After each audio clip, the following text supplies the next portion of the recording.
Today on Locked On Canadiens, the second night of a back-to-back, but the Canadiens still managed to leave Detroit in their dust. Plus, it's Friday, so we've got our Habs mailbag. All that's coming up in just a moment.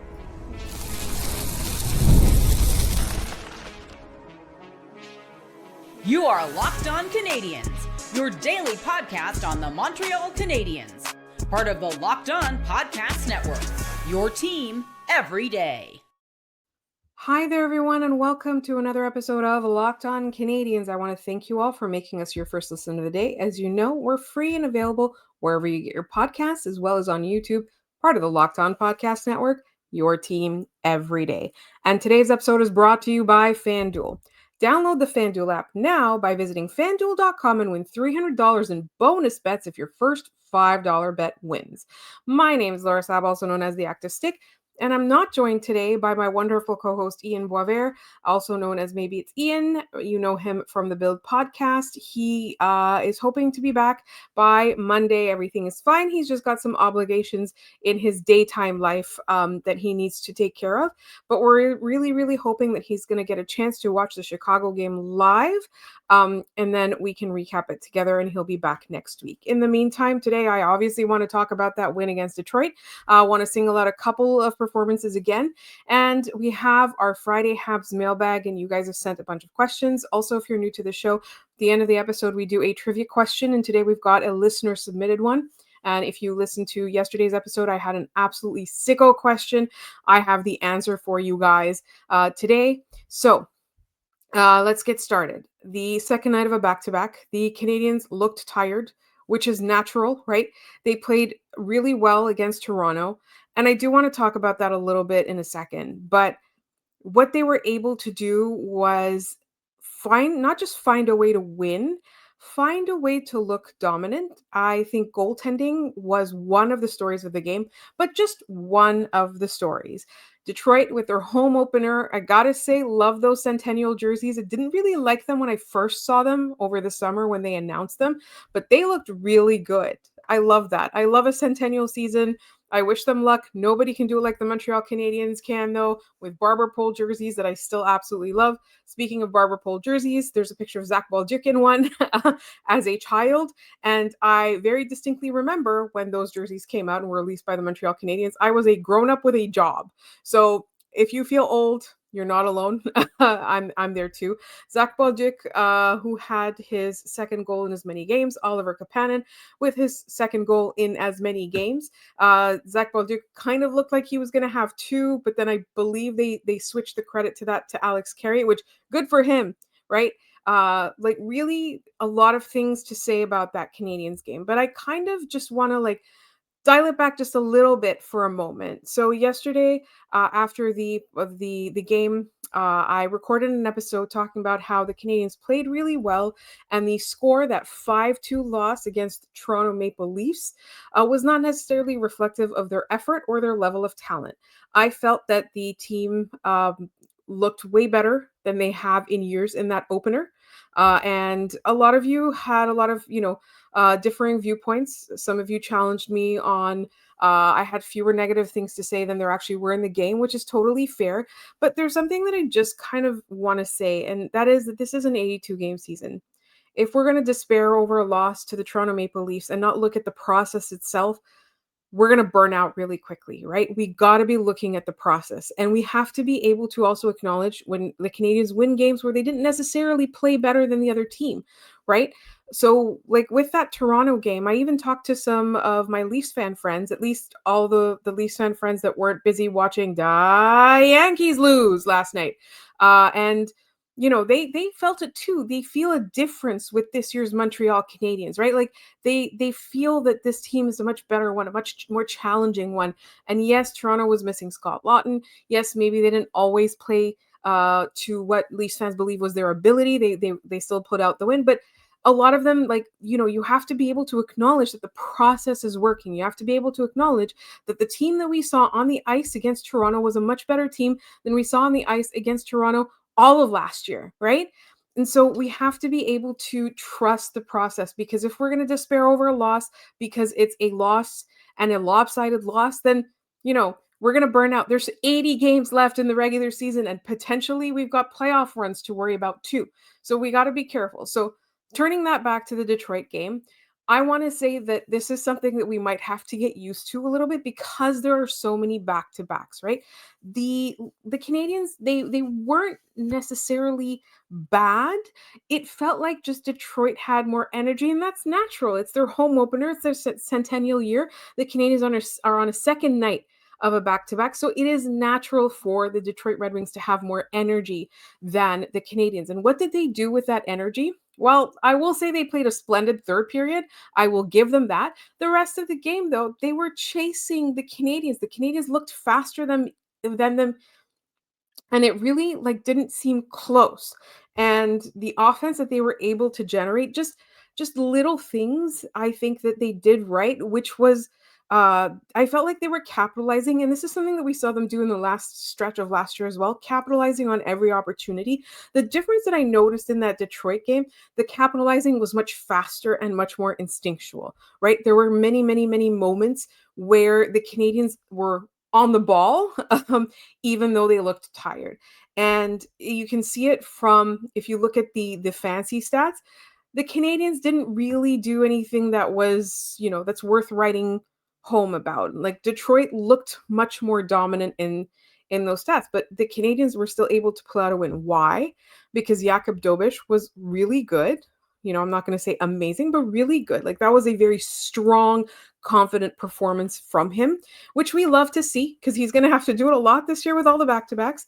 But also just, some like there was a lot of chemistry between the Montreal Canadiens that resulted in the goals that we saw. And I do kind of want to single out a particular line as well. I do want to talk about it. I hope you guys kind of are getting that same feeling. It feels a little bit like not a, I don't know if it's like a rebirth, or I would rather say like I would call it a repurposing, right? And I'm going to say this about a couple of players, but let's first start talking about Alex Newhook.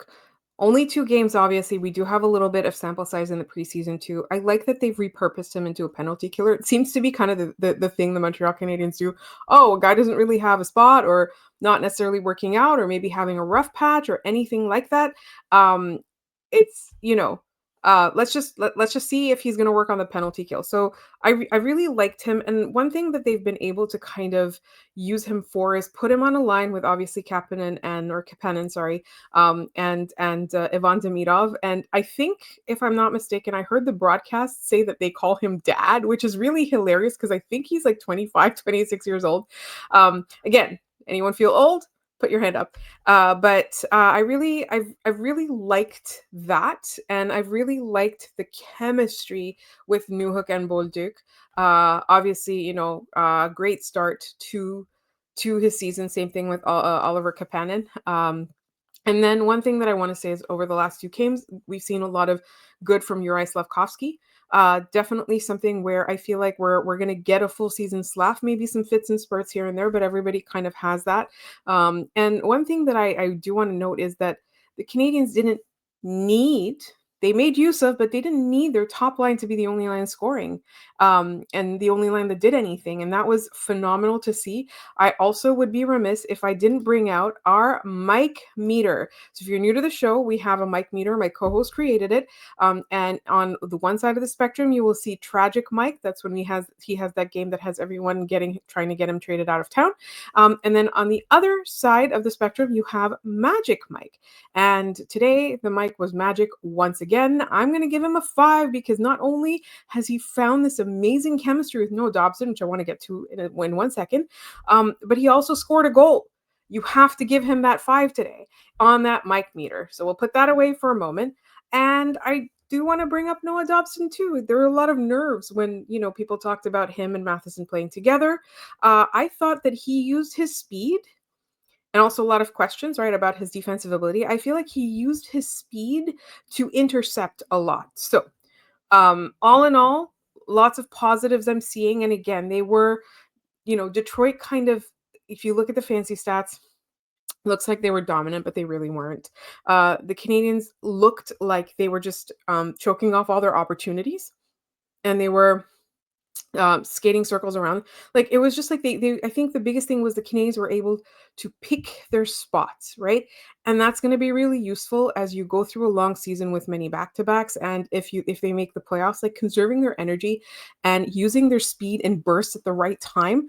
That's something that I saw this game. That's something that I really enjoyed this game. And that's something that I think is going to really come in handy for them throughout the season. All right. That's it for the Detroit game. At some point during this episode, I do expect for something to hit me and for me to want to bring it up. But in the meantime, the planned schedule for the next couple of segments is your mailbag questions. And we'll get right to that in just one moment here on Locked On Canadians.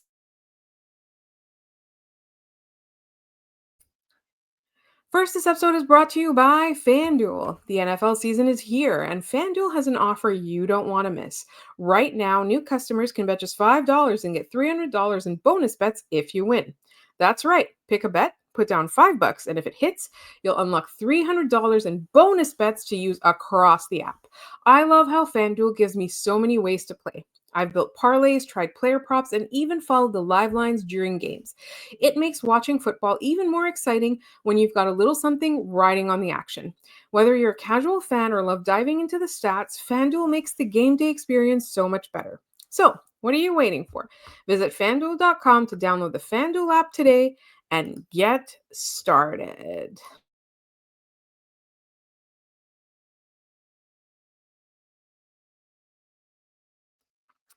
All right. So, as if you're new to the show, every week on Friday we do a mailbag episode. We encourage you guys to send us mailbag questions on our Gmail account. That's lockedoncanadians at gmail.com. There's also we're on social media. We're Locked On Canadians on Blue Sky, on TikTok, and on Instagram. And you guys can send us questions there. You can DM us or you can, at reply us. And we do get lots of questions through those channels. So please connect with us on social media. I'm going to start actually with an answer for one of our listeners. One of our listeners is going to Winnipeg for the Habs game in February.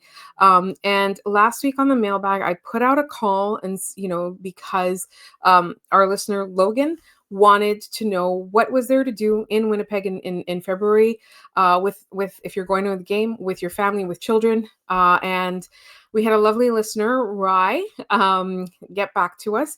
And I kind of want to do that too. Like if you're going to a Habs game in a particular city, if you're going to Montreal, the October 3rd episode, third segment has all my recommendations for what to do. But if you're going to another city to watch the Habs, please feel free to reach out to us in a mailbag question. We'll put out the call to our listeners. So let's say there's, maybe we have a listener in San Jose that knows what to do. Just let us know and hopefully we'll be able to do that. But send it to us early enough that like that person would have time to get back to us. But yes, that's something that we're going to try and do this season. Let us know if you're going to a game and if you need recommendations, we will bring it up. So here are the recommendations for Winnipeg. First of all, thank you, Rye. Thank you for supporting us. Thank you for listening to us. And thank you for taking the time to give us the answer. So here's the answer. Since the Habs are out here in February, options are a bit limited, but here's my list. Things to do. Rec Room, an indoor arcade with good food and drinks. Activate, a physically active gaming environment where you will need comfortable clothes and running shoes, for you'll be running and jumping and working up a sweat, but it's a fun time for people in groups. The Real Escape, a fun escape room that I've enjoyed, but there are others in the city. Skating on the river at the Forks. Rental skates are usually available. They have the Human Rights Museum. It's actually a beautiful building. I really want to go there. They have the Royal Canadian Mint, and then they have a maze in Corn, a great family time in a large snow maze where there's a scavenger hunt, snow carvings, sleigh rides, and a bar for the adults. What to eat? A little pizza heaven. Love the pizzas from here, especially as a late night snack. The buttery garlic crust is delicious. 529 Wellington, a great steakhouse where the experience and food is absolutely amazing. However, it does come with a cost. 2 appetizers, 2 entrees, a bottle of wine, and dessert will run you around $500 or more, so keep that in mind. Papa's Greek Food and Steak, one of the best Greek foods in the city. Across the Board Game Cafe, a fun cafe where you can eat, drink, and play any of hundreds of options of card and board games. Smoke's Poutineery, probably can't compete with the poutines you can get in Montreal, but definitely the best in Winnipeg. And Tap's Neighborhood Pub, I love the Overload burger from here, a delicious burger with a runny fried eggs in it. Fried egg in it. The wings are the best I've had, with about a few dozen different flavors in either saucy and dried options. So Rye, thank you so much for reaching out and taking the time. I know it's kind of hard to put everything together and think about like, oh, did I forget something? But I hope that Logan gets a lot of use out of that. So I want to go to our YouTube real quick. You can leave mailbag questions in our YouTube comments as well. You're more than welcome to do that. Sorry, just pulling it up. And the mailbag, this is from Key-chan. Mailbag. Will Patrick Laine learn how to play 200 feet this year under Marty's coaching? I saw him do some defensive plays in preseason and in yesterday's game. This was the Leafs game. Hope it lasts. So here's what I feel like. I know a lot of people didn't see a lot from Laine on that in that Leafs game. I think he's still kind of getting in his own head. I don't know, he looked so good in the preseason, and then the regular season hits, high pressure situation. So I want him to kind of get used to it. But you know what? I did see him back check. I have seen him back check. I can say that I've seen him back check in these two games, inopportune penalty notwithstanding. I really think that Patrick Laine, and we've got a couple of listeners that said, like, I don't think he's going to stick around past this year. I just want to say again, there's 82 games left, 80 games left. Sorry, there's 82 games in a season. There's 80 games left. I do think that in the spring, we're going to see a lot more defensively sound Patrick Laine, but we also have to be realistic. That is not an aspect of his game. That's not really what he does, and that's not really what he's there for. He's also, I think he's 28 now. So you do start kind of getting really set in the way that you play. You just really you want to temper your expectations for Patrick Laine so that you are pleasantly surprised when you see him do maybe more than one back check in a game in the spring. We have another mailbag question from our listener Super Rain, all the way from Finland. Are lines 2 to 4 balanced? Isn't it a first line and 3 second lines? So let's kind of talk about what we've seen in the first couple of games. At the very least, this is how Marty is starting his game. You've got your boy genius line with Caulfield, Suzuki, and Slavkovsky on that top line. He's put Alex Newhook with Oliver Kapanen and Ivan Demidov. We have seen this benefit Oliver Kapanen the most. And then you've got Zach Bolduc playing with Doc and Brendan Gallagher. Gallagher and Bolduc have found a chemistry. They're kind of turning into each other, I feel like. So that's been benefiting Bolduc. And then you've got Patrick Laine, Jake Evans, and Josh Anderson, which feels like the most mismatched line of the two. But I like what Marty's kind of doing here.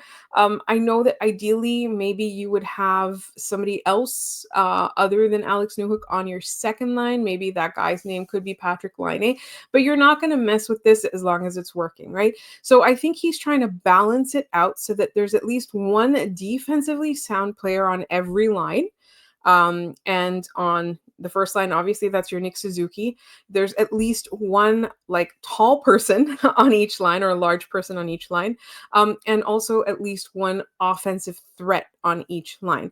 I like the way that he's thinking. I like this, and I do kind of agree, Super Rain, in that first line is, it's by far and away the one that's most reliable and miles ahead of the others, right? But that doesn't mean that the following three lines aren't going to work. We know that Marty likes to roll lines. We know that he wants to have these options. We know that he wants them to balance each other out and complement each other, and also, crucially, make up for each other's shortcomings. Like, that's also a key decision point in all of this. So I would say that, yes, those lines are interchangeable. I don't think one is the fourth line and one is the second line and one is the third. I really just think it's Marty's going to look at who's out on the ice. He's going to look at whether he has the long change or not. He's going to look at how much rest the top line needs, how much, they've been contributing, and how much rest the top line needs. Also, like, who's stuck out on the ice? What if you're hemmed in your own zone, right? The second that whoever's on the ice, that line is able to breathe and get out of there, who are you going to put on there, knowing that there's probably going to be some defensive issues that you kind of need to weather still, right? So I think it's a really, really fun time for us to kind of just watch and see what happens. Like I said in our first segment, we got to trust that process. We got to see what happens. And we have to see if this Canadiens team overall is able to outplay its weaknesses. And I'm not going to sit here and tell you this is the team that is going to win the Stanley Cup. I don't think that. There's still holes. They made mistakes even in that Toronto Maple Leafs game. The reason they lost was mistakes. It wasn't bad play.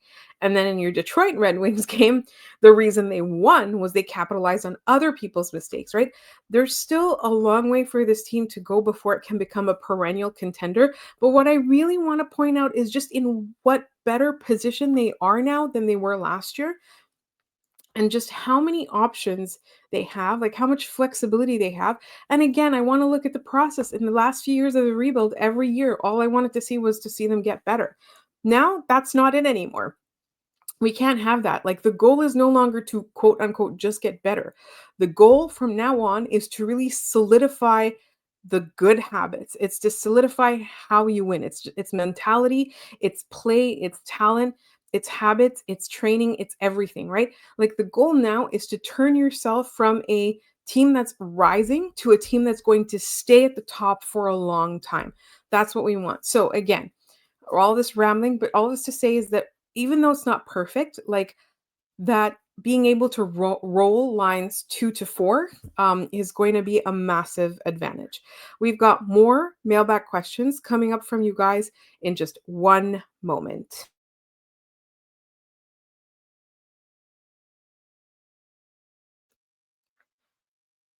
All right. I'm just going to remind everybody that in order to send us mailbag questions, you can reach us on Blue Sky at Locked On Canadians. You can reach us on Instagram at Locked On Canadians, and you can also reach us on TikTok at Locked On Canadians and send us mailbag questions.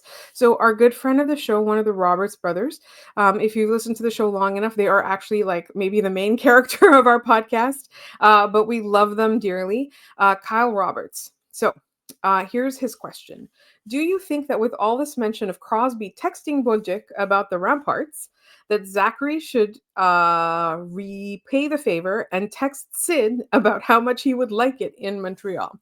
So I think this is kind of a tongue-in-cheek one, right? Obviously, we are all caught up in the Sidney Crosby-ness of it all, but I think Zach Balduc texting Sidney Crosby about coming to Montreal. I don't know if that would be considered tampering if the GMs and the GM, the owners and stuff didn't tell him to do it. Like if he did it of his own volition, is that considered tampering? I know it's a tongue-in-cheek question. Kyle, we love you. And I honestly, I think they if it's not tampering, if it's not considered tampering, I think maybe Zach should reach out to Sidney Crosby. Why not?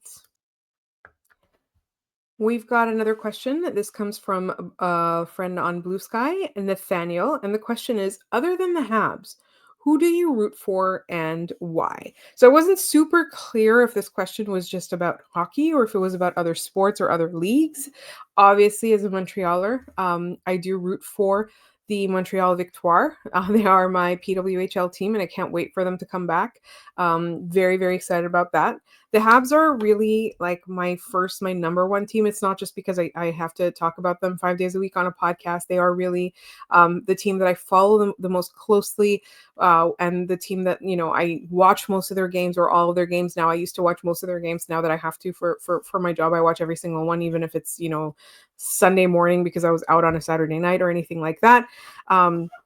So the Habs are really truly my number one. The Montreal Victoire, even though I don't necessarily go to all their games because a lot of them conflict with this job, and it is a job, I try to support it financially, right? Like I'll buy merch, I'll go to the weekend games if I can. Sometimes my co-host will be lovely enough to take the show solo so I can go watch the Victoire. Like let's say if there's a home opener or something like that. Definitely lucky on that front with my co-host. So those are like my two main teams. Like hockey is my favorite sport. In baseball, I'm a Red Sox fan, but I will say this, after watching how fun it was for our Toronto Blue Jays fans, and I know many of you are being in Canada, and I know we've got a lot of listeners in English Canada too. after seeing that, I think that if Montreal were to get a baseball team, I would buy season tickets to it, and I would try really hard to make every game like in my head. This is going to happen a few years from now, so maybe I might have moved on from the podcast, so I would have free nights to do that. But yeah, so but in baseball, I'm a Red Sox fan. I used to watch NFL. Now I just kind of watch for the storylines. My former co-host is a Packers fan. My current co-host is a Commanders fan. But we all kind of affectionately look towards the Bills. We look in the Bills direction, right? So I really want good things for them. I really want something good to happen, not just for the Buffalo sports fans. I also like really want the Sabres to do well for Buffalo as much as I hate them, right? So in football, don't really necessarily have a particular team anymore. I used to root for the Cowboys. Now I'm just kind of rooting for not even I don't even root for against anyone or anything. I observe with interest, right? Like I want my friends to be happy. I observe what's going on to see if there's any big storylines. And then in the English Premier League, I used to support Arsenal, but it's hard to catch their games now. MLS, I used to go to CF Montreal games. I used to be a season ticket holder back when they were called the Impact, but again, very busy life. So, I wasn't able to make all those games. So we gave up our tickets. And then if you're talking just like internationally, obviously I support Team Canada, whether it's in the upcoming FIFA World Cup, if that even happens, if we're all still here by then, or the Olympics or anything like that. Like I really do very much support Canada, but I do also want I'm originally Armenian and Lebanese, so I do kind of, those are little teams that could from little countries that could. So if ever, I see them make a major tournament, I'll watch and I'll support them internationally. And then just, overall, just kind of keep an eye on how things are going. Like I get interested in, let's say, the UEFA Cup, or whenever there's a big thing happening, I get really into it. You put a sport in front of me, I'll watch it. But if your answer is with respect to the NHL in general, I'm very much like the Habs, like far and away, but I want good things to happen for little markets that get crapped on a lot. Like let's say a team like Columbus, right? Lots of people aren't very nice about Columbus, and they've been through a really rough time, right? Like, and as much as the Canadians needed them to lose last year so they could make the playoffs, you still really watched them rally and support, like, in after two seasons of unspeakable tragedy at the beginning of the season, right? And so watching them kind of that story like really really touched my heart, and I really want good things to happen for them. And then there are some teams that are just fun to watch, or storylines that you get really excited about. Like Seattle hasn't gotten on my nerves yet. So Seattle's one where I'm like, you know what, I want to see them do well. I'm glad they're in the playoffs. I don't want them to, like, be better than the Habs. I want the Habs to beat them every time and beat them handily. But you know what, like, good for them. And then also like the Sharks, there's something about the Sharks that just I've kind of connected with a long time ago. I feel like they're my quote unquote West Coast team, and I still feel that way.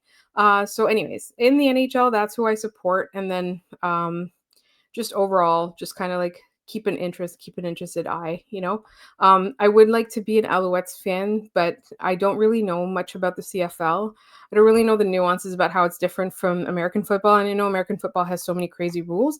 So, that maybe that's something for me to work on to get into the Montreal Alouettes. But I will say, if there's a baseball team coming here, I will buy season tickets. Like that'll be my thing. I will support it from day one. I want it to happen. I want for us what we're seeing now happening in Toronto. I think that'd be cool. Anyways, I just rambled on and on and on, and now it's time for trivia. Thank you all for bearing with me through that. So if you listened to yesterday's trivia question, it was kind of a sicko question, but I did give a hint. So the question was, what has Saku Koivu, Jake Evans, and Nick Suzuki done once, and Thomas Plekanec done 4 times? And I said, pay attention to what happened in the game. That was the Toronto game.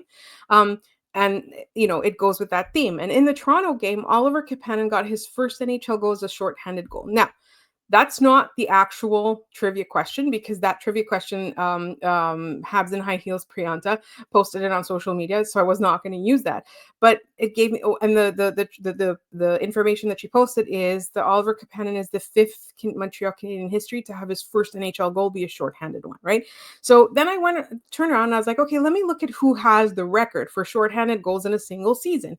And so I looked at that and I was like, it's actually going to be too easy because it's Guy Carbonneau. So then I looked through the information, like where the the Habs keep their records, and the information was that Thomas Plekanec has done this 4 times. Nick Suzuki, Jake Evans, and Saku Koivu have done this 1 time each, and that is to have 3 shorthanded goals in a single season. Jake Evans just did it last year, 2003. I think it was 2004, 2005. Anyway, so the answer was 3 shorthanded goals in a single season. That was the answer of the trivia. So I apologize. It was very intricate. I had a lot of people like going down some rabbit holes. Somebody said some supplemental discipline. Somebody said, I think just, score a shorthanded goal to open the season. And so they're like, I kind of sent everyone chasing. So it was a little bit of a sicko question, but maybe I thought everyone was going to think like me and go immediately to the record. All right. Anyways, all this to say, we have a listener submitted question, and this comes from, once again, our good friend Kyle Roberts.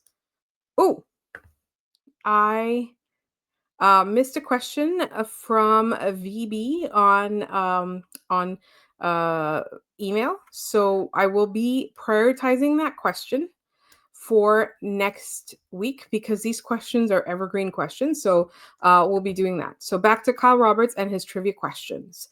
It's 2-parter, and this is more of a homework question rather than a sicko question like mine. The questions are: how many trophies, NHL trophies, are named after former Habs, and who was the last Canadiens player to win each one? So you got to name the number of trophies that are named after former Habs, and then you have to tell us who the last Canadiens player was to win each one. The answer will be on Monday's episode, and hopefully my co-host will be back because then I can have him answer the question too, because I bet he knows, and I bet he's going to know it off the top of his head without looking it up. In the meantime, I do want to thank you all for bearing with me this week. This was a really fun episode. I don't know why. I just feel so hype about the Habs. I hope you guys do too. I'm so happy the season is back. I'm so excited about these guys. It's going to be fun. So please make sure you're subscribed to this podcast wherever you get your podcasts, as well as on YouTube. We are free and available, all those places, 5 days a week, talking Montreal Canadiens and getting excited, and going up and down with the roller coaster. You can also find us on social media. Like I said, we are Locked On Canadians at Gmail, on Blue Sky, on TikTok, on Instagram. You can communicate with us in any of those media. I was about to say mediums, but media. You'll find my co-host if you'd like to follow him at Maybe It's Ian around social media. You'll find me at The Active Stick. I want to thank you all so much for listening. And I will see you on Monday, hopefully with Ian back.